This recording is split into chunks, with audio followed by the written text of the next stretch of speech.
इदं कविभ्यः पूर्वेभ्यः नमो वाकं प्रशास्महे।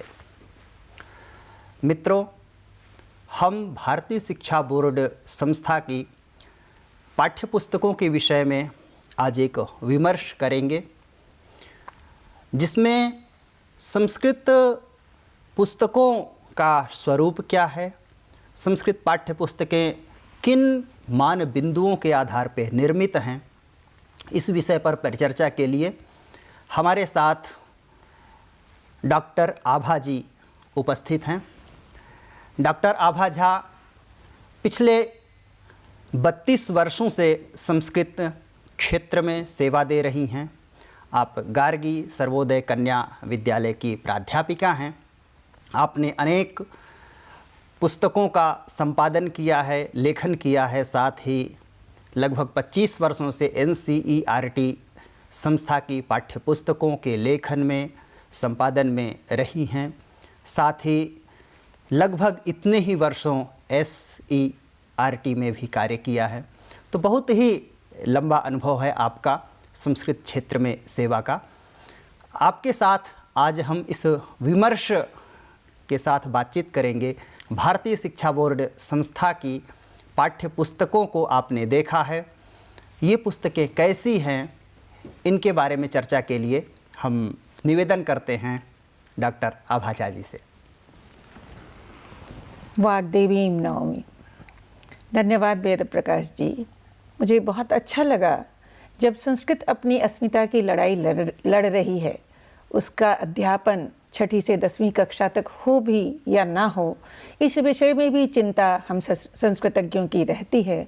उस स्थिति में भारतीय शिक्षा बोर्ड ने पहली कक्षा से संस्कृत के अध्यापन के लिए अपना कदम बढ़ाया और उसके लिए पुस्तकें निर्मित की।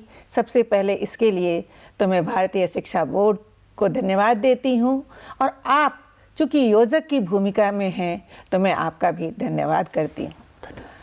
अब बात हो रही है पुस्तकों की, तो मैंने पुस्तकें देखी हैं, जो पुस्तकें बन रही हैं देखने का प्रयास किया है, और मुझे जहाँ तक लगा कि इन पुस्तकों के निर्माणों के समय हम जो भी पाठ्य पुस्तक निर्माता समिति है, उसने इस बात की कोशिश की है कि बच्चा सबसे पहले तो पुस्तक देख करके आकर्षित हो। पुस्तक की रूपरेखा जो बनाई गई है, उसमें जो चित्रों का संयोजन किया गया है, वो कुछ इस प्रकार का है कि बच्चा अपने आप उसे देख करके आकर्षित होगा। तो सबसे पहली विशेषता तो इसकी चित्रात्मकता है, और आकर्षित होगा तो संस्कृत भाषा चूँकि उसकी बोलचाल में नहीं है, तो यहाँ एक समस्या होती है और कुछ सावधानी बरतने की भी आवश्यकता होती है। तो शिक्षाविदों ने इस पर बहुत मेहनत की है। यह मुझे देख करके बहुत प्रसन्नता हो रही है कि उन्होंने बच्चे के मनोविज्ञान को समझने की कोशिश की है। उसके ऊपर संस्कृत के दुरूह शब्दों को, क्लिष्ट शब्दों को आरोपित नहीं किया है, बल्कि उनके स्तर पर जाकर उनकी मनोभूमि को आधार बनाकर पाठों की रचना की है। तो मुझे यह देख करके बहुत आनंद आया कि बच्चा संस्कृत को कोई भारी भरकम विषय या कोई नया विषय, डरने वाला विषय ऐसा नहीं समझ रहा है। सामान्यतः ऐसा लोग कह देते हैं कि ये कठिन विषय है। हाँ, लेकिन इसे देख करके ना पढ़ाने वाला भयभीत होगा और ना पढ़ने वाला बच्चा भयभीत होगा। जैसे कहते हैं ना, बालानाम सुख बोधाय, जो शब्द है वो इसके लिए उपयुक्त बैठती है। और इसके लिए आप लोगों ने जो कोशिश की है वो स्तुत्य है कि आप लोगों ने बड़े शब्द नहीं लिए हैं। जैसे कि मैं 4ठी कक्षा के पहले पाठ की बात करूं तो मम माता देवता है।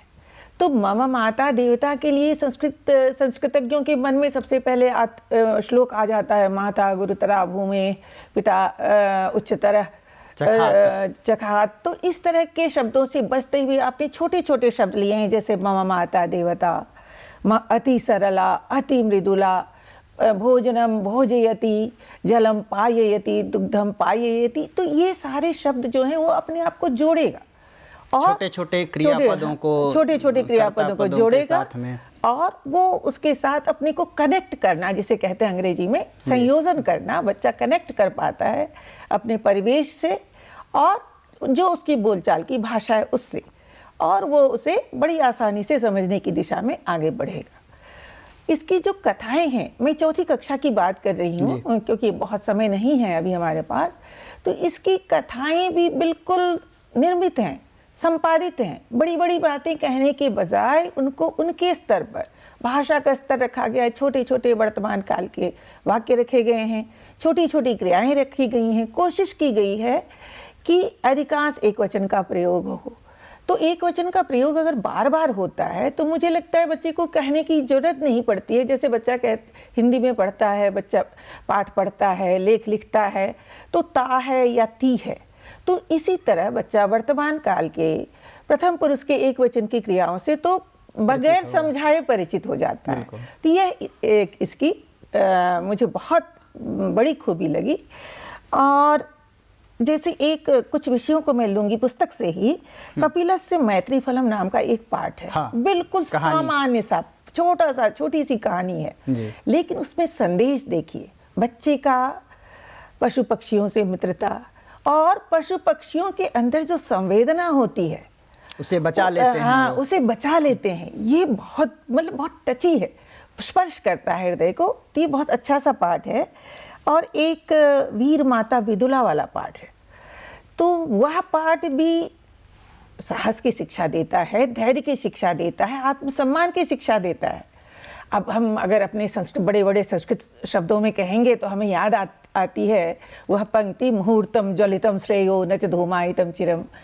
लेकिन वहाँ माँ ने बड़े आराम से उसे समझाया, अरे तुम क्षत्रिय हो, तुम ऐसे हार करके बैठोगे, कोशिश करो, अंत तक कोशिश करो।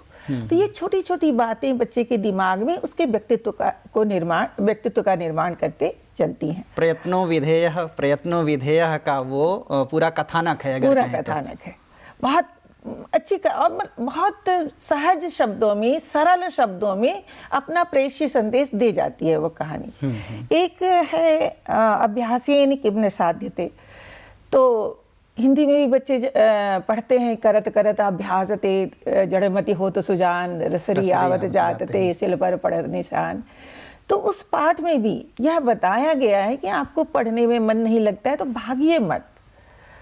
मतलब जब आपको दिखाया गया प्रायोगिक रूप से कि ये गड्ढा बन गया, कैसे बना, तो एक पतली सी रस्सी के आने और जाने से।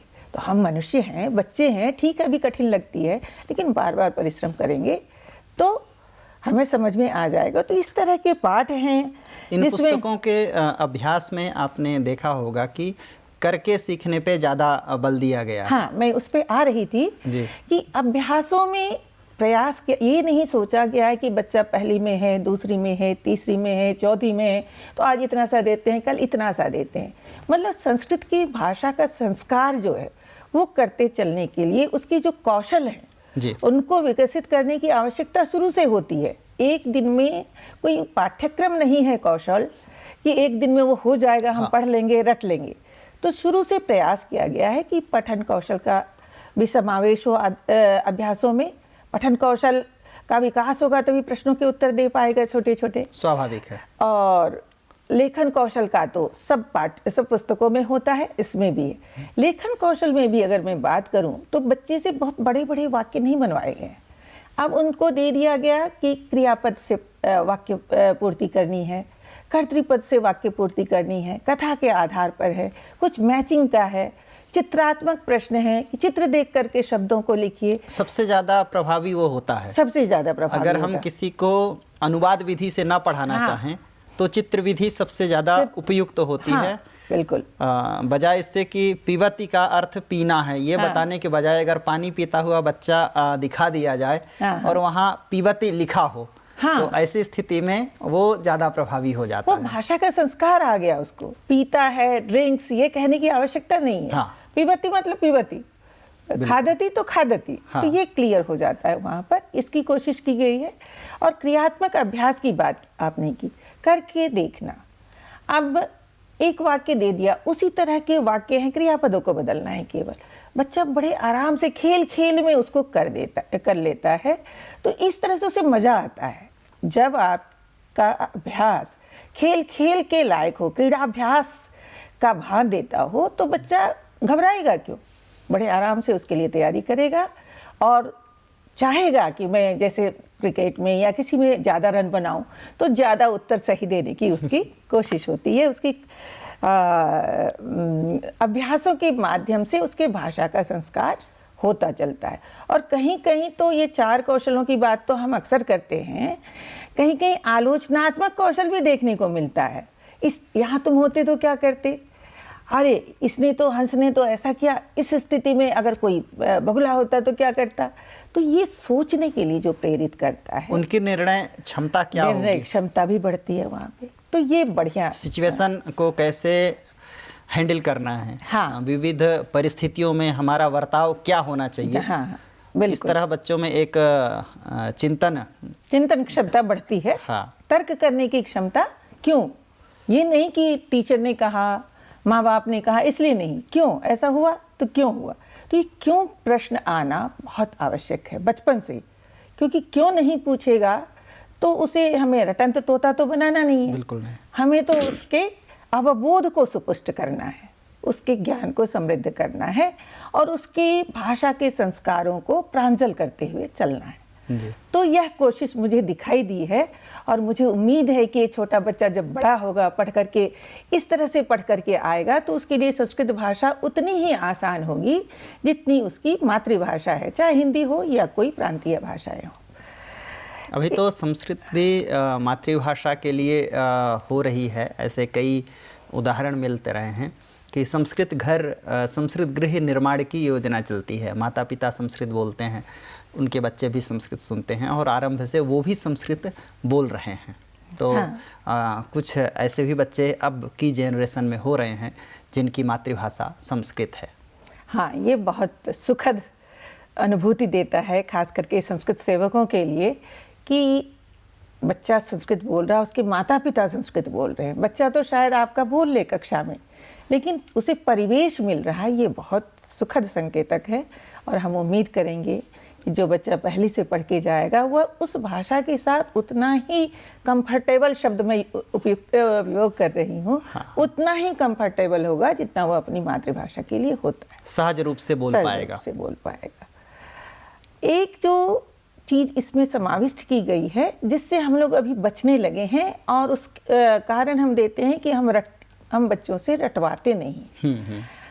अब आप देखिए, अगर आपने बच्चों को गिनती नहीं सिखाई, आपने बच्चों को पहाड़ा नहीं सिखाया, तो आप गणित के प्रश्नों को हल करने की स्थिति में तो नहीं होंगे। बिल्कुल नहीं। तो ऐसे ही नींव आवश्यक होता है। किसी भी भवन के निर्माण के लिए नींव बहुत आवश्यक होता है, और वह नींव क्या है, किसी भाषा के लिए नींव का काम करती है व्याकरण।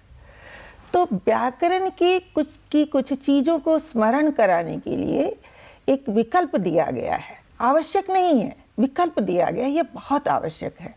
हम सभी जानते हैं कि स्मरण शक्ति जो होती है बाल्यावस्था में बहुत तीव्र होती है, बहुत प्रबल होती है, ज़्यादा स्मरण शक्ति बाल्यावस्था। और उस समय जो याद कर लिया गया वो जीवन पर्यंत रहता होगा। आपको भी शायद स्मरण होगा, और मुझे तो है ही, कि हमने बचपन में जो चीज़ें याद की वो अब तक याद बिल्कुल, और अब ना याद होता है और ना टिकता है। तो वह बहुत ज़रूरी है। तो उसमें ये जो एक है अमरकोश के कुछ श्लोक हैं, कुछ नीति श्लोक हैं, कुछ शब्द रूप हैं, ये जो पीछे दिया गया है, और ये बाध्य नहीं किया गया बच्चे को कि आप रटे, लेकिन उनको ये दिया गया है कि अनुप्रयोग करेंगे तो अगर आपको याद रहेगा तो जल्दी होगा। तो बच्चे के मन में एक उत्साह होता है, मैं जल्दी से करूँ, जल्दी से करूँ। तो इसके लिए उसे प्रेरणा दी गई है और वो सामग्री दी गई, ये इसकी अतिरिक्त विशेषता है। मैं इस प्रसंग में बताना चाहूँगा कि ये इसका एक विशेष उद्देश्य है।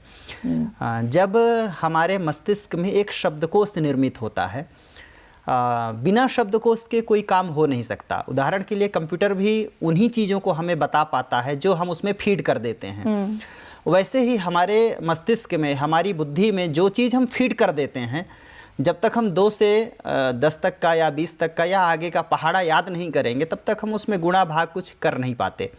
वैसे ही कुछ शब्द संस्कृत के जब हम शब्दकोश के रूप में अपने मेधा में संरक्षित करते हैं, याद कर लेते हैं, फिर उसका प्रयोग करके हम नए शब्द बना पाते हैं, नई चीज़ों को बोल पाते हैं, वाक्य विन्यास कर पाते हैं। तो इस स्मरण करने का जो भाग दिया गया है, इसका मुख्य उद्देश्य यही है हाँ। कि बच्चे उसको याद करके अपने शब्दकोश को बढ़ा सकें, और शब्दकोश होगा तो वो उनकी भाषा प्रांजल होगी, वो अच्छा बोल पाएंगे। बिल्कुल बिल्कुल। और मैं इस प्रसंग में मैं ये जोड़ती चलूं कि मैं एक शिक्षिका हूं, और मेरा यह अनुभव रहा है कि जिस समय हमारे बच्चों का वह जो अंश था, व्याकरण का जो भाग था, वो मजबूत था, तो उनके लिए वाक्य निर्माण, अनुच्छेद लेखन, चित्र वर्णन बहुत आसान था जी। पत्र लेखन भी बहुत आसान था। जब से हमने इसे बहुत ज़्यादा प्रयोगात्मक बना दिया, बहुत ज़्यादा रटंत विद्या के नाम पर उससे बचने की सलाह दी, अब क्या होता है कि बच्चे को पता ही नहीं है कि कर्ता के साथ क्रिया कौन सी लगेगी। अगर उसे पता भी है कि प्रथम पुरुष के कर्ता के साथ, एक वचन के कर्ता के साथ एक वचन की क्रिया लगेगी, लेकिन उसे रूप नहीं पता है, तो वो कैसे करेगा? यही स्थिति होती है प्रश्न निर्माण का जो एक अंश होता है, उसमें क्या होता है कि उत्तर वाक्य दिए हुए हैं और प्रश्न वाक्य बनाना है। हम उसे कह देते हैं किम शब्द का रूप याद कर लो, और जो अंडरलाइंड शब्द में जो विभक्ति है, जो वचन है, किम शब्द का लगा लो। नियम उसे पता है, लेकिन उसे किम शब्द का रूप नहीं पता है, तो कैसे करेगा? ये तो समाज में विरुद्ध प्रसिद्धि हो गई है कि संस्कृत रटंत है। हाँ। जबकि ऐसा है नहीं। संस्कृत जैसी समझने वाली दूसरी भाषा नहीं है। नहीं। जिस तरह गणित के सूत्रों को हम समझ लेते हैं और कुछ याद कर लेते हैं, एक सूत्र याद करने के बाद उस तरह उसको कई जगह अप्लाई कर पाते हैं, वैसे ही संस्कृत का एक सिद्धांत हम जब समझ लेते हैं और उसको अपने बुद्धि में स्थापित कर लेते हैं, तो उस तरह के कई प्रयोग उसी आधार पे हम बना पाते हैं और उसका प्रयोग कर सकते हैं। तो ये समाज में विरुद्ध प्रसिद्धि बन गई कि संस्कृत याद करने के लिए है, जबकि सबसे ज़्यादा अगर कोई समझने वाली चीज़ है तो वो संस्कृत का है। अगर हम एक राम का रूप याद कर लेते हैं तो उस तरह लाखों करोड़ों पुल्लिंग अकारांत शब्दों को बना सकते हैं। बिल्कुल। अब इतनी फ्लेक्सिबिलिटी कहाँ है किसी भाषा में? किसी भाषा में नहीं है। तो यह जरूरी था, और इस समाज के प्रचलित रूपों के प्रतिकूल जाकर के यह जो भारतीय शिक्षा बोर्ड की जो यह अवधारणा है और यह परिकल्पना है, यह प्रशंसनीय है और यह आवश्यक है। तो इस हिसाब से भी मुझे ये पुस्तक बड़ी अच्छी लगी। पूज्य स्वामी रामदेव जी का, आचार्य बालकृष्ण जी का, हमारे चेयरमैन डॉक्टर NP सिंह साहब, सभी लोगों का ये ध्येय है कि देश का प्रत्येक बच्चा संस्कृत पढ़े, और जब ऐसा होने लगेगा तो हमारे इस बोर्ड का स्थापना का उद्देश्य सार्थक होगा। बिल्कुल। हाँ, ये बहुत ही मतलब आवश्यक है। आजकल आपने देखा होगा कि समाज में IKS की बात बहुत हो रही है। अब ये IKS कहाँ से लेंगे आप? IKS का तो बीज मूल जो भी कहिए सब संस्कृत में ही है। तो संस्कृत जानना तो बहुत ही आवश्यक है, और ज्ञान को प्रदीप्त करने के लिए भी और बुद्धि को प्रखर करने के लिए भी।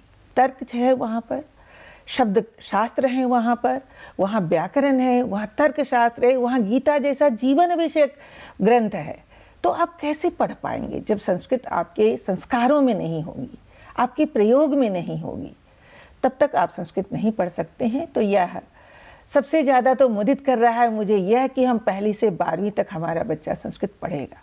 जब 12वीं तक संस्कृत पढ़ लेगा तो उसके बाद उसे कोई भी पुस्तक पढ़ने के लिए गुरु की आवश्यकता नहीं होगी। मैं ऐसी बात नहीं कह सकती, गुरु की आवश्यकता तो होगी ही, टीका की भी आवश्यकता होगी, लेकिन वह इतना सहज रहेगा कि वो भारी किताब है, भारी विषय है, कठिन विषय है कह के उसे परे नहीं रखेगा, समर्थ बन जाएगा। और मैं तो यह भी चाहती हूँ कि ग्लोबल लैंग्वेज से हमें हमारा विरोध नहीं है, तो ग्लोबल लैंग्वेज भी बच्चा जाने, और हमारी जो शास्त्रीय भाषा है जो आज भी उतनी ही प्रासंगिक है जितनी तब थी, दोनों का समन्वय अगर बच्चा कर लेगा तो विश्व मंच पर खड़े होकर के कह सकता है कि मैं संस्कृत पढ़ करके इस चरित्र का स्वामी हूँ, और संस्कृत में जो कुछ वैज्ञानिक चीज़ें हैं उसे मैं अंग्रेजी के ज्ञान के साथ संबद्ध करके विश्व को कुछ देने की स्थिति में हूँ। आपने इनके शब्द विस्तरह वाले भाग में देखा होगा